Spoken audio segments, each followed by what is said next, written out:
Hi, welcome back to Faye and Stories. Everyone knows the 80-20 rule. 80% of results come from 20% of effort. But what if I told you the real winning ratio isn't 80-20 at all? Then what is it? In Jewish business thinking, they call it 78-22, and it changes everything. Today, we're diving into the Jewish Code of Wealth. But this code isn't about tricks or magic. It's a way of thinking that turns small resources into lasting advantage. The thing about the 78-22 pattern is, once you start looking for it, you see it everywhere. In the air, 78% is nitrogen, with the remaining 22% made up of other gases. Even nature works like that? Exactly. It's just like in an ant colony, there are always about 22% of ants that don't work. Lazy ants? Not lazy. Stand by. They rest until the colony needs them for emergencies. Efficiency through imbalance. In a forest, just 22% of the plant species might cover 78% of the land area. It's like walking into a grove where most of what you see is one or two types of trees. In genetic expression, 22% of the genes can control 78% of a cell's functions and behaviors. These key genes are vital for the cell's survival and operation. In human society, 22% of people control 78% of the wealth.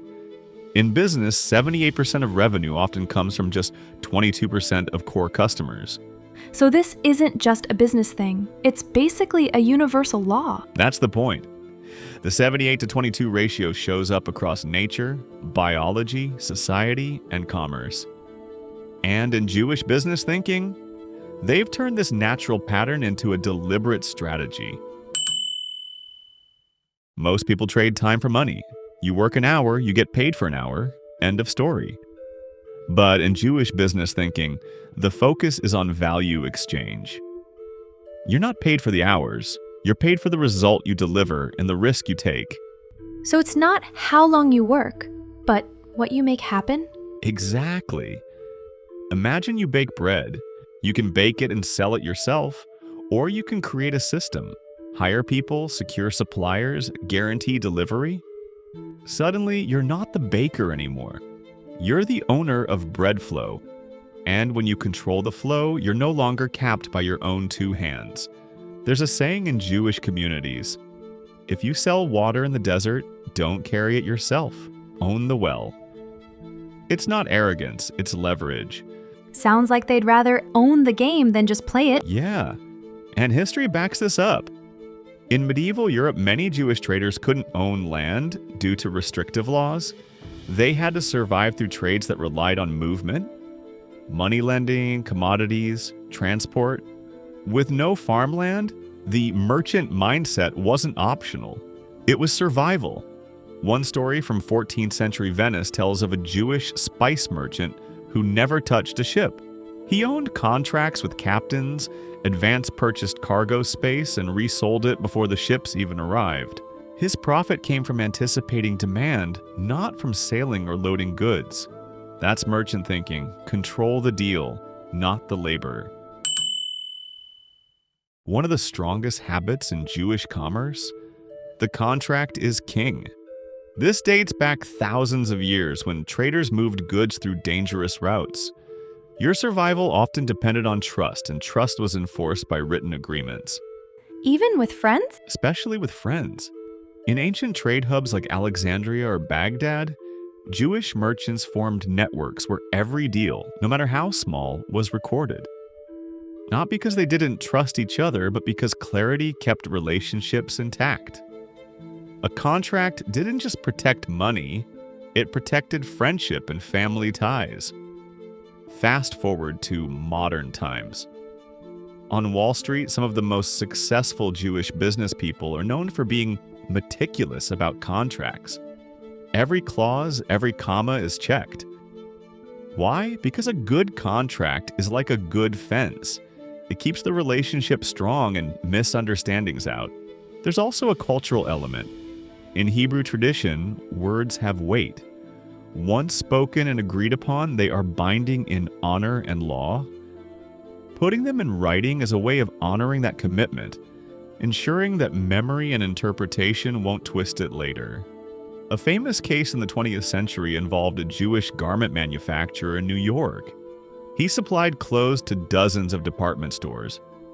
One year, a chain tried to cancel a massive order, claiming they'd changed fashion direction. But the contract had a clause. Cancellation required 90 days' notice, and only for design flaws, not for fashion trends. He enforced it, got paid in full, and kept the relationship because the store respected his professionalism. Without that clause, he would have lost everything for that season. Want to make money? Target women and their mouths. That sounds risky. That sounds risky? No, I mean spending habits. In Jewish business thinking, women are the primary decision makers in consumer spending. You don't market to men, you market through women. Take household products, fashion, even tech. Research shows women influence 70 to 80% of all consumer purchases. So, in Jewish commerce, if your product doesn't resonate with women, it doesn't sell. So, pink it and shrink it? That's what lazy marketers do. The smart ones go deeper, make it elegant, make it aspirational. There's a principle.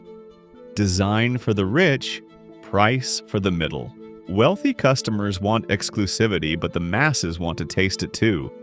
Jewish merchants often create a product with high perceived value, like premium packaging, subtle luxury cues, and price it just within reach. The wealthy buy without thinking. The rest stretch because they feel it's worth it. And when we say the mouth, we mean food. Now that makes sense.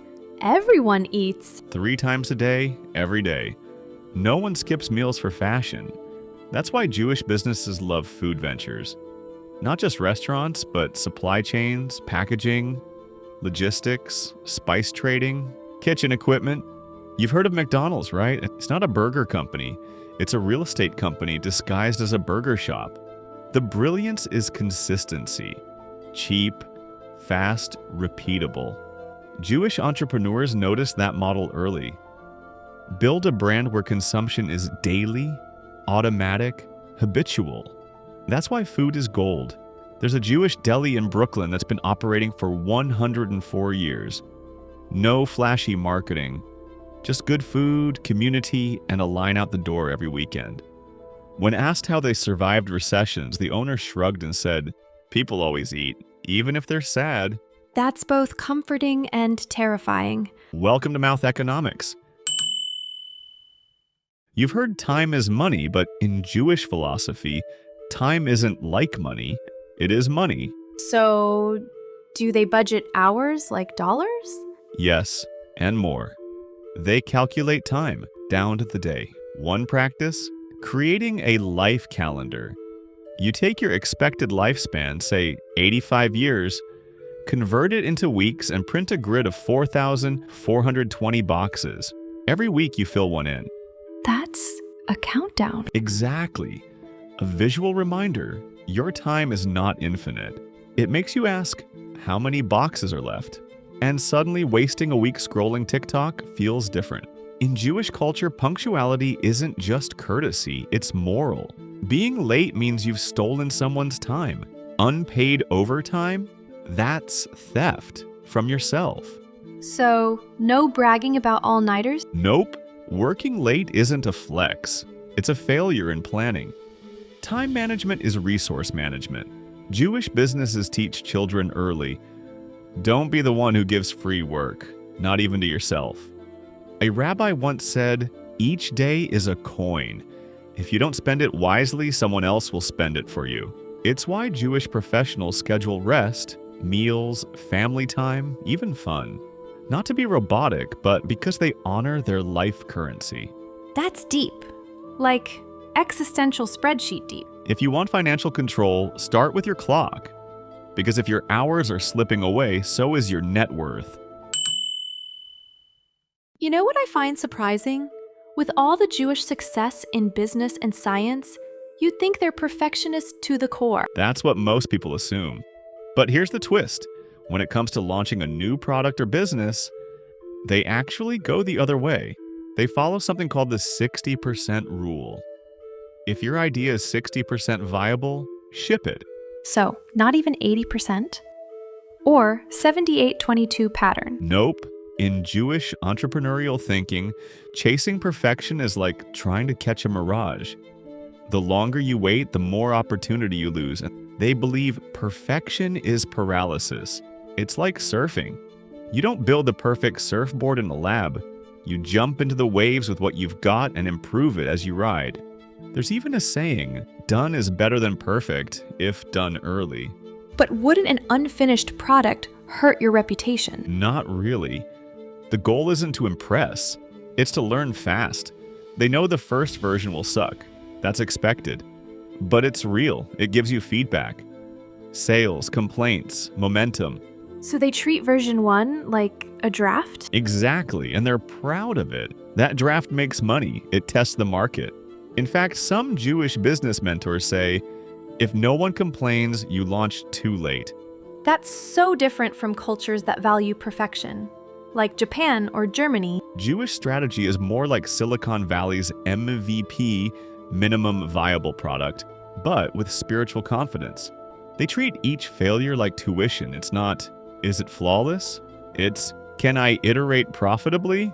One Jewish investor once said, if your startup is perfect, you've overbuilt it. Ship faster. So, Jewish business wisdom is basically fail fast, fix faster. You got it. Now, here's something unexpected. Jewish business culture forces itself to rest. 1 day a week, no work, no phones, no deals. That's kinda beautiful, but isn't it bad for business? Not at all. It's strategic. It's called the Sabbath, and it's not just religious, it's psychological armor. Jewish entrepreneurs believe rest isn't a break from success. It's a tool for it. There's a study that shows people who take planned, structured rest days are more productive over time.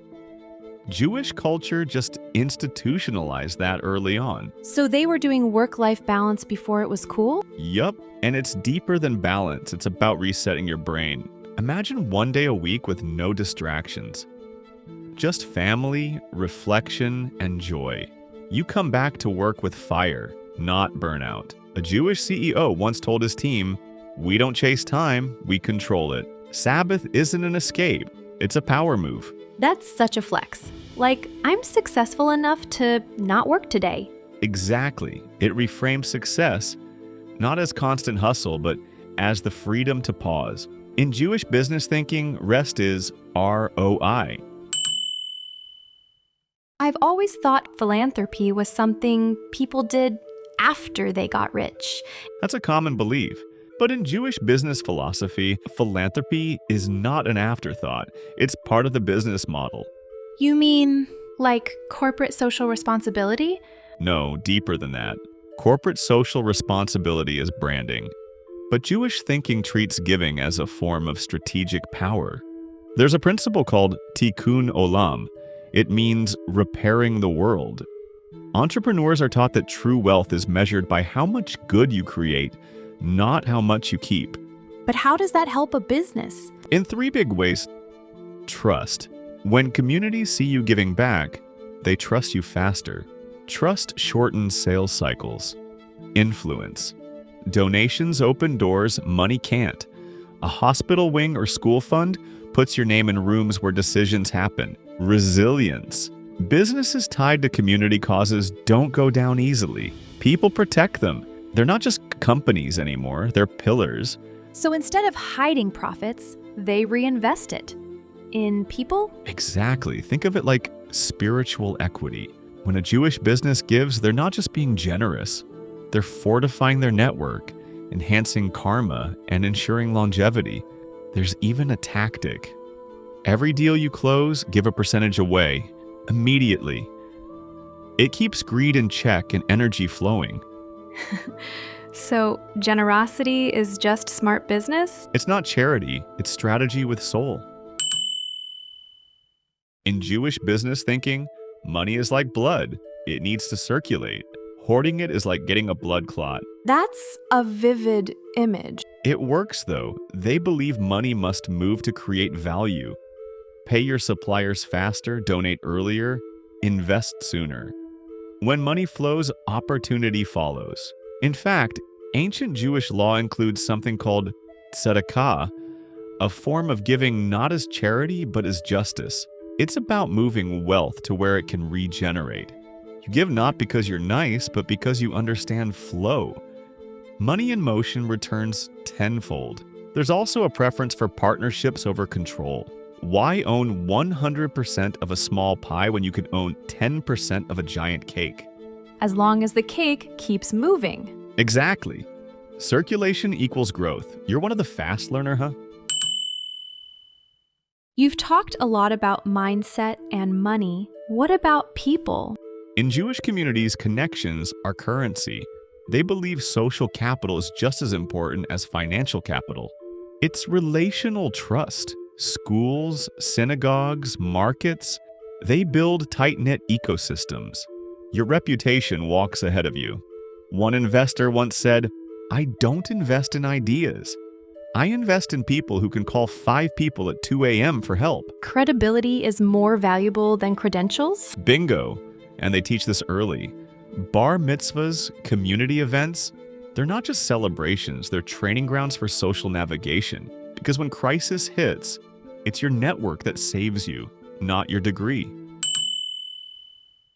Why do so many Jewish stories begin in crisis but end in success? Because they have learned to treat crisis as raw material. Every setback is seen as a setup. Think about it. Diaspora, war, exile, discrimination. These aren't just tragedies, they're forges. Jewish culture has been tempered like steel. There's even a Hebrew saying, "What breaks you, blesses you if you rise from it." That's intense, but powerful. Many of their business empires started from moments of desperation. Smuggled gold, refugee networks, underground trades. Crisis teaches creativity and resilience. So instead of asking, "Why me?"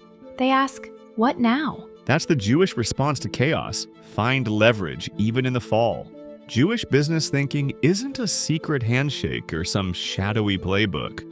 It's a set of principles, shaped by history, sharpened by survival, and refined through generations of practice. That's not just a business model. That's a way to live. Exactly. And maybe that's the biggest Jewish business law of all. Prosperity that doesn't uplift others doesn't last.